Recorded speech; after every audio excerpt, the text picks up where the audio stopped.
Or, child genius Frank attends the New York World's Fair to enter the inventors competition. Judge Nix is actually pretty impressed by Frank's prototype jetpack, but he quickly changes his mind when Frank confesses the jetpack doesn't actually work well. Nix's assistant Athena likes Frank, but Nix still doesn't allow him to enter the contest until the jetpack actually works. Frank leaves utterly heartbroken and can't help thinking about all the times his own dad told him he was just wasting his time.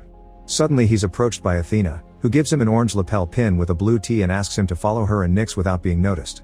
Nix and his group going on a popular attraction and the line is quite long, so Frank sneaks through the side and jumps into an empty boat.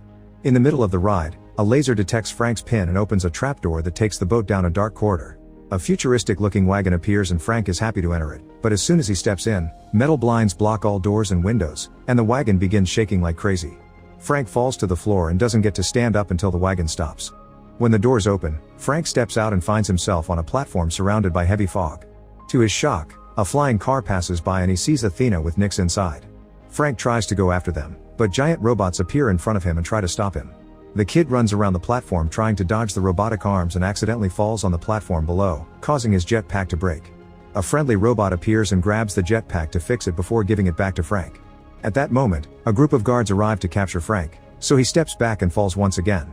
This time though he has his jetpack with him, thus he puts it on and activates it, finally getting to fly with it thanks to the robot's repairs. Frank flies through the fog and discovers he's in Tomorrowland, a futuristic city filled with only the brightest minds. When he sees Athena, Frank lands next to her, and takes the chance to show Nix that he's fixed the jetpack. Nix ignores him, but Athena takes Frank's hand to show him what his life will be like from now on. Years later in 2015, teenage girl Casey sneaks into NASA launch site in Florida to sabotage all the machinery that will be used for the demolition because she doesn't want her dad, who works as a NASA engineer, to lose his job. Athena is watching it all from the shadows, and after Casey returns home, Athena uses a small scanner to get Casey's DNA from her bike helmet and codes it into her last Tomorrowland pin. The next morning, Casey's dad Eddie gets a call from work explaining the situation. Casey thinks she's saved his job, but Eddie reveals they'll bring replacement cranes, so Casey really needs to stop trying. However, Casey reminds him keeping up hope is more important.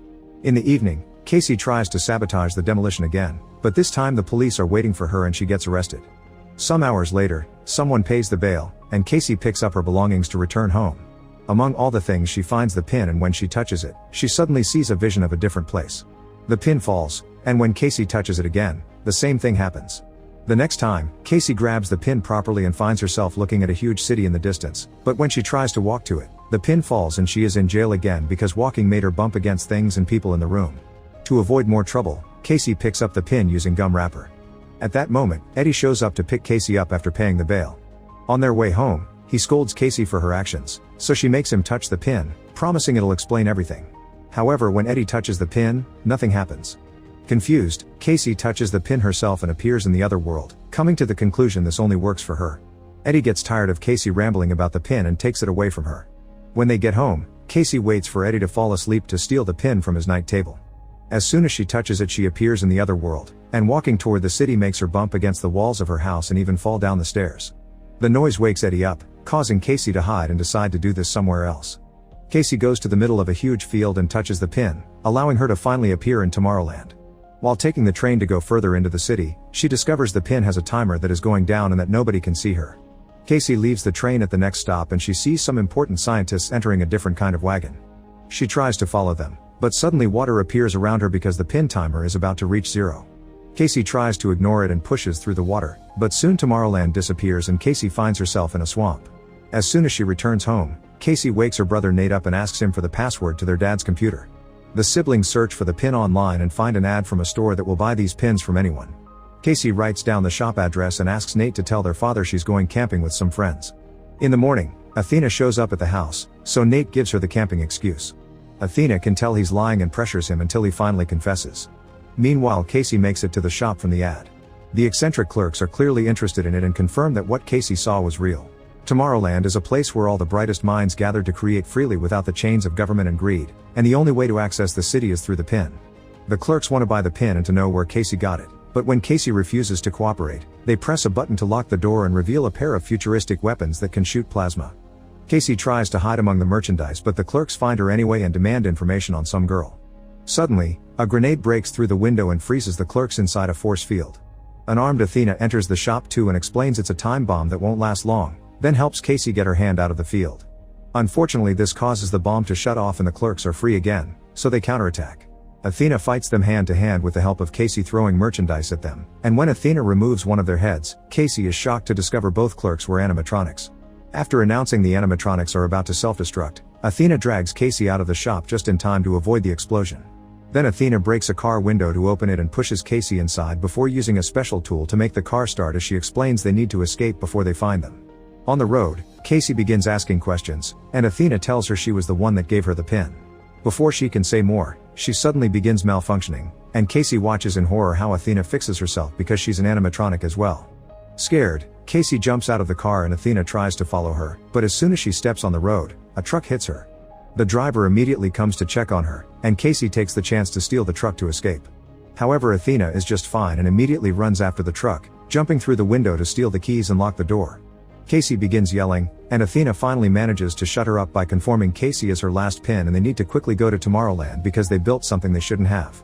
Meanwhile, the cops arrive at the exploded store and discover a burned robot head. Before they can investigate more, a man named Dave shows up, introducing himself as Secret Service. After seeing the robot head, Dave also pulls out a futuristic weapon and kills all the cops before turning to his companions, announcing they've found the girl and they should tell Nix. The girls are making their way to New York to find the only person that can get them back into Tomorrowland. Casey begins asking questions about the other people that got pins, but Athena can't answer and shuts down. The next morning, Athena wakes up and takes over the driving so Casey can rest. Athena tells Casey that the person they'll be visiting is called Frank, and once Casey falls asleep, Athena keeps herself entertained by remembering all the good times she used to have with her friend. Hours later, Casey wakes up when she's suddenly pushed off the truck in front of a house in the countryside. Seeing as Athena's driving away, Casey has no choice but to approach the house, only to be chased by a guard dog. Casey trips and falls on the mud, which makes her realize the dog is not leaving prints because it's a hologram. Ignoring the fake beast, Casey knocks on the door and shows her pin to the camera, asking to be taken to Tomorrowland. A sudden burst of air pushes Casey back and an older Frank comes out of the house, demanding to know where Athena is. Hearing she's gone angers Frank and he tells Casey to leave because Tomorrowland is nothing but a manipulative lie. Then Frank returns to his house and locks the door. Casey refuses to leave and waits outside even while it rains. Eventually, she gets tired and looks around to make a plan. By starting a fire on the plowing truck, Casey gets Frank to leave the house, and while he's too busy putting the flames out, Casey runs inside and locks the door. When Frank tries to enter again, Casey just pushes him back with the same burst of air. Casey begins looking around the house, finding all sorts of crazy inventions. One particular machine plays a record of little Frank trying to make Athena laugh, and Athena telling him to stop trying. In another room, she finds a bunch of screens keeping up with the news and a timer that is slowly going down. Suddenly, a secret door under the stairs opens and Frank gets back into the house, ready to kick Casey out, but she convinces him to give her some answers. Frank was kicked out of Tomorrowland for building something he shouldn't have, which is the timer connected to the screens. He wonders if Casey would want to know the date of her death and she says yes, but accepting her death may actually cause it, so she wouldn't believe it because they need to be able to make their own destiny. This statement causes the percentage on the screen to fall, which greatly impresses Frank. Their conversation is suddenly interrupted by the arrival of Dave and his agents, who are actually robots looking for Casey.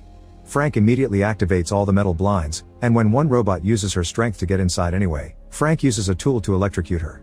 Another robot is destroyed by an electrical trap on the wall, and Frank gets rid of two more by making them fall through a secret trapdoor. Then Frank and Casey run to the living room, where one more robot is waiting. Frank fights it hand to hand, and Casey helps him win by grabbing a special portal machine and sticking the robot inside. The duo makes their way upstairs, where more robots fall into the different traps around the house, until Dave catches up to them and holds Frank at gunpoint. Luckily, Casey finds a bat and uses it to beat Dave to a pulp. Frank then drags Casey into the bathroom and they jump into the tub, which Frank activates to transform it into a capsule. One more robot comes after them and tries to grab the tub, but at that moment Frank launches it, causing the capsule to fly out and land on the lake. Frank and Casey swim out and enter the woods, where Frank has hidden a bike that won't start. The duo is suddenly startled by a light approaching them, but it's just Athena that came to pick them up. The trio leaves in the truck and as soon as they hit the road, Frank and Athena begin arguing. It's revealed that all pins were supposed to be destroyed, and Athena escaped with the last box of 12 to keep on recruiting people. Frank is furious that more young people have been dragged into this and tells Casey that Athena lied. She doesn't shut down if you ask too many questions, it's just her ignoring you. Frank thinks Athena puts up fake emotions to lure you in and abandon you later. Athena is hurt but ignores it for now to take them to the local station where Frank has installed his secret network that transmits to his house. There's another capsule waiting for them, and once the humans are wearing the proper protection, they activate the system that teleports them away. Once they arrive, Casey discovers they're at the top of the Eiffel Tower. There's a guard near the door, but luckily Frank has brought a bunch of inventions in his bag, including a little tool that allows Casey to knock the guard out with just a light tap. They enter a room with an exhibition with famous inventors, and Frank explains that Eiffel, Verne, Tesla, and Edison were the ones that started Tomorrowland by using the Eiffel Tower as an antenna that took them to the other world. There have always been rumors of a secret entrance, and after searching around, Frank activates it. This causes the Eiffel Tower to split into two and reveal a rocket, so the trio hurries inside as more robots arrive to capture them. The energy that the rocket expels when taking off pushes the robots away, and after flying up for a while, the robot goes back again, opening a portal as it falls at a great speed. Moments later, the group arrives in Tomorrowland. The authorities saw them fall and are coming after them, so Frank makes Athena hide a special bomb he brought with him inside her body. The first one to meet them is Nix, the city governor, who wants to arrest them. Frank and Athena quickly change his mind by informing him Casey was capable of lowering the percentage on the screens. Shocked, Nix takes the trio to the headquarters where they keep Frank's dangerous invention, called a tachyon machine. When they take the elevator, Casey sees holograms which happen to be flashes of the future, caused by the machine that utilizes a particle that moves significantly faster than light. The group enters the center of the machine and Frank teaches Casey how to use it, allowing her to look at any point in humanity's history. Casey is shocked to see herself in her house a few mornings ago, and Frank explains the machine can also look forward, so Casey begins going through history at a high speed until she finally sees the issue. The machine has predicted that in 58 days, the world will end. Casey doesn't understand why they aren't warning people on Earth, and Nix explains he doesn't care because that's the world that will end, not Tomorrowland. And he won't allow anyone to move in because they'll do to Tomorrowland the same thing they did to Earth. Casey refuses to accept this, and her attitude causes the screen to flicker for a second, showing a better world. Frank tries to point out this proves there's a chance, but Nix just knocks them all out. Moments later, Frank wakes up and finds Athena telling them they'll be deported again. Casey is depressed because this whole adventure has been for nothing, and when Frank tries to comfort her she snaps, accusing them of lying to her. As she begins to rant, she suddenly has a moment of realization. Frank has been pirating the machine's signal to watch it at his house, and the signal is floating around Earth, zapping these ideas of doom into people's minds. It's a self-fulfilling prophecy, but if Casey could change it with her optimism, it means that turning it off would allow people to see the light again. The guards come to pick the trio up so they can be kicked out of Tomorrowland through a portal. Casey tries to tell Nix about her discovery and asks him to turn off the machine, but Nix says there's no off button. His calm attitude makes Frank realize the truth. Nix is putting the idea in people's heads on purpose. Nix explains that in the past, trying to tell the government about the incoming doom was ignored, thus he sent the idea directly to people's heads as a warning to make them change their ways. However, instead of working for a better future, humanity accepted the end of the world as inevitable. In Nix's opinion, it isn't the machine's fault, humanity has brought this to itself. Frank pretends to accept this and shakes hands with Nix, but only to touch his bracelet and start the machine platform again. Athena and Casey knock out the guards while Frank fights Nix, who activates two robots to go after the girls.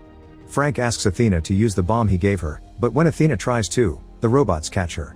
Athena passes the bomb to Casey while she fights the robots, and Casey runs to the platform, which starts moving like crazy because Frank and Nix keep fighting over the bracelet on the other side of the portal. Athena gains control of one of the robots and uses it to push the other one through the portal, causing it to attack Nix too. Casey manages to activate the bomb by watching a flash of the future, but when she's about to throw it, Nix regains control of the bracelet and drags the platform down. Athena rushes to catch the platform with her robot, then runs to the control panel to close the portal, destroying the second robot and leaving Frank and Nix outside. At that moment, Casey finds the bomb, which is about to explode. Athena has no choice but to open the portal again, and once the men run back inside, they throw the bomb into the portal so it can explode away from them. The portal breaks and falls on top of Nix, capturing him. However, there's a gun nearby that he reaches in order to kill Frank. Athena sees Frank dying and realizes it's a flash from the future, so she runs to put herself between Frank and the shot. Casey takes the gun from Nix and Frank tries to take Athena to a repair shop, but Athena asks him to stop because there isn't enough time. Before she died, she needs Frank to know something very important, and she proceeds to play a series of recordings from the time they spent together all those years ago. Little Frank used to have a crush on Athena, but he was hurt when he realized she was a machine. This always bothered Athena, and she kept voice diaries that described how Frank made her feel things that robots shouldn't. Frank is glad to hear Athena did like him too and that she never stopped believing in him, so now it's time for Athena to go. Her body is about to self-destruct and she wants them to use that explosion to stop the machine.